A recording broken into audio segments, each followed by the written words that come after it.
Nasib konten kreator sangat terancam dengan adanya artificial intelligence. Tahu nggak sih bahwa akhir-akhir ini udah banyak banget ya orang-orang yang bikin video-video kayak begini. Bahkan sekarang tuh udah nggak perlu beli sampel dan udah nggak perlu lagi capek-capek nampilin muka untuk dapetin uang dari sosial media. Tapi tahu nggak sih, ada dua sisi yang bisa membuat kalian tercengang kalau kalian nggak bisa manfaatin tools satu ini. Nah, sebelum dibahas, jangan lupa like, subscribe, dan juga nyalakan loncengnya. Assalamualaikum warahmatullahi wabarakatuh. Selamat pagi teman-teman semua ya. Seperti biasa dadakan lagi akan melihat dengan perkembangan artificial intelligence sekarang itu sangat menarik sekali. Nah, akan melihat ada sebuah ancaman besar dari artificial intelligence ya, terutama seperti text to image, kemudian image to video. Ini bisa mengancam banget orang-orang yang sudah lama berkecimpung di sana. Contohnya saja dengan kejadian kemarin seperti adanya AI Ghibli, itu sempat ada pro dan kontra ya.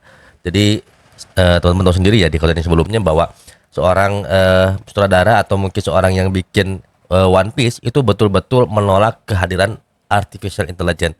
Kenapa bisa seperti itu? Karena bagi orang-orang yang menuangkan pikirannya dalam bentuk gambar, mereka kan butuh waktu, butuh imajinasi, butuh yang namanya juga waktu untuk membuat sebuah karakter tersebut. Dan kemudian yang keduanya adalah sekarang sangat marak sekali orang yang berjualan produk affiliate tanpa harus beli sampel. Mereka hanya cukup menggunakan prompt lalu masukkan ke gambar lalu jadilah sebuah gambar. Dan lebih dahsyatnya lagi itu bisa dibikin jadi video. Bahkan ada juga orang-orang yang bikin model-model apa namanya, model-model AI teman-teman ya, menggunakan pakaian berganti-ganti.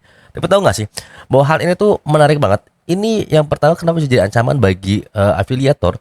Ya, yang pertama adalah ketika kita bermain affiliate marketing tanpa sampel asli, ini bisa membuat trust dari audiens menurun. Ini bahaya banget buat teman-teman semua. Kenapa sih bisa bikin trust dari audiens menurun? Ya, kalau seandainya kamu bermain produk fisik seperti ini dan kemudian kita nggak bisa jelasin fiturnya, bahkan si audiens nggak bisa lihat produknya secara langsung, itu tingkat trustnya agak sedikit berkurang. Terkecuali orang yang memang sudah tahu jenis produknya atau orang yang ketika berbelanja itu lebih selektif ya teman-teman ya. Setelah lihat iklannya dalam bentuk AI, mereka kemudian ngelihat bentuk aslinya di platform itu sendiri. Tapi tingkat trustnya itulah yang memang perlu diperhatikan ya, kecuali kalian punya teknik dan strategi tersendiri. Tapi yang keduanya adalah yang berikutnya adalah AI ini bisa jadi sebuah alat yang bisa ningkatin popularitas dan pendapatan kalian. Itu yang menariknya. Gimana sih bisa ningkatin popularitas? Nah, teman-teman semua bisa lihat di sini ya. Ini adalah sebuah teknologi yang cukup menarik sekali, di mana si kreatornya itu membuat yang namanya influencer dari AI. Bisa mendatangkan jutaan rupiah, bahkan ratusan juta. Kok bisa seperti itu? Ya, karena hasilnya konsisten. Kemudian juga dia juga bisa endorsement juga. Nah, ini menarik banget ya. Lalu apakah kita bisa buat seperti itu juga? Bisa, tetapi tentukan dulu peruntukannya untuk apa. Jangan sampai kalian bikin AI tapi tidak mendatangkan hasil. Kalau misalnya hanya di YouTube tuh kan teman-teman tahu sendiri ya, YouTube itu long journey teman-teman ya. Long journey itu artinya kita harus menunggu waktu yang cukup panjang sampai ketemu niche yang tepat teman-teman semua ya. Kemudian juga effortnya sangat luar biasa. Belum dari audionya, belum visualnya, belum juga gambar-gambar AI itu tidak sembarangan. Jadi kalau ada orang yang sudah pakai AI, gambar AI tersebut kemudian diposting lagi di YouTube, itu bakal kena duplicate konten. Itu jadi masalah. Yang berikutnya adalah ketika kamu bisa memanfaatkan AI sebagai virtual assistant kamu, kamu bisa mendapatkan pundi-pundi cuan, baik berupa rupiah ataupun berupa dolar. Contohnya saja, kalau kalian mau membuat sebuah e-book ya untuk produk digital, ini bisa banget. Nah, AI ini hanya akan bisa membantu kamu sebatas memberikan ide dan masukan, dan selebihnya itu akan menggunakan daya kecerdasan kita teman-teman. Nah, yang akan lakukan sekarang adalah ketika Akang ingin menembus satu platform novel online yang cukup sulit tembus, yaitu Good Novel ya, Kang rasakan. Kenapa? Pertama, Good Novel itu temponya cepat. Yang kedua juga butuh cliffhanger. Yang berikutnya adalah menulis di 800 kata teman-teman ya.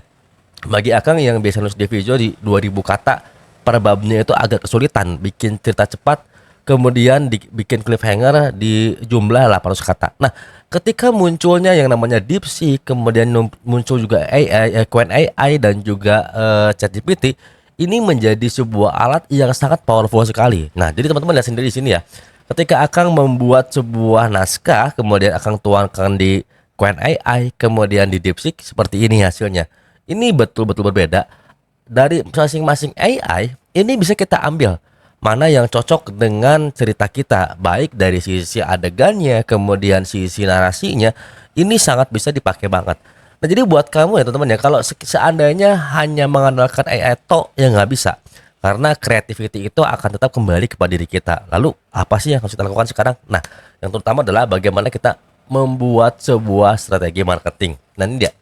Ketika kita membuat sebuah strategi marketing, pasti yang ada di benak kita adalah beriklan. Dan kemudian juga ikut yang namanya pelatihan supaya kita bisa dapetin cuan dengan cara cepat, yaitu teknik ya bla bla bla lah ya teman-teman ya. Tapi kenyataannya adalah tidak seperti itu. Akang pun ikut kelas digital marketing sudah 3 biji teman-teman ya.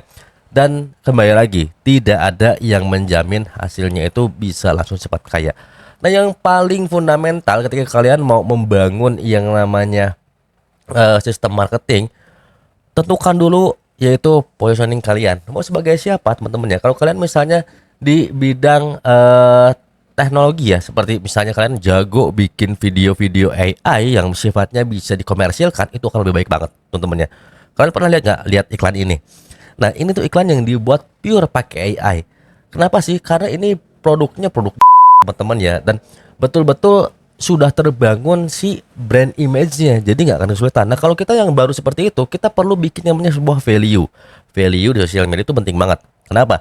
Value itu akan mendatangkan trust atau kepercayaan, di mana kepercayaan yang didapat dari orang-orang itu saat ini cukup sulit sekali. Kenapa? Karena contoh misalnya di produk digital terlalu banyak scamming yang isinya saduran dari ChatGPT doang, kemudian pembahasannya standar banget, setelah itu dijual ulang ya teman-teman ya. Kemudian juga isinya ikut kelas, mentornya kadang-kadang kayak ingus, keluar masuk nggak jelas dan nggak bisa ngejelasin apa-apa. Nah, kalau kalian sudah terbangun di sosial media nih, akan contohnya ngelihat di thread ya teman-teman ya, seperti Bang Tangan Belang, kemudian juga Kak Intan Putri, ini luar biasa banget. Akan ngikutin mereka dari jumlah follower masih ratusan, sekarang sudah berhasil berjualan dengan hasil yang sangat luar biasa. Dan akan melihat semua ini tidak lepas dengan bantuan teknologi yang ada, tentunya untuk brainstorming. Nah, kalau kalian misalnya ingin sukses di sosial media, bahkan kalian ingin merubah hidup kalian di sosial media, sebenarnya gampang banget. Tinggal tentuin aja passion kalian di mana.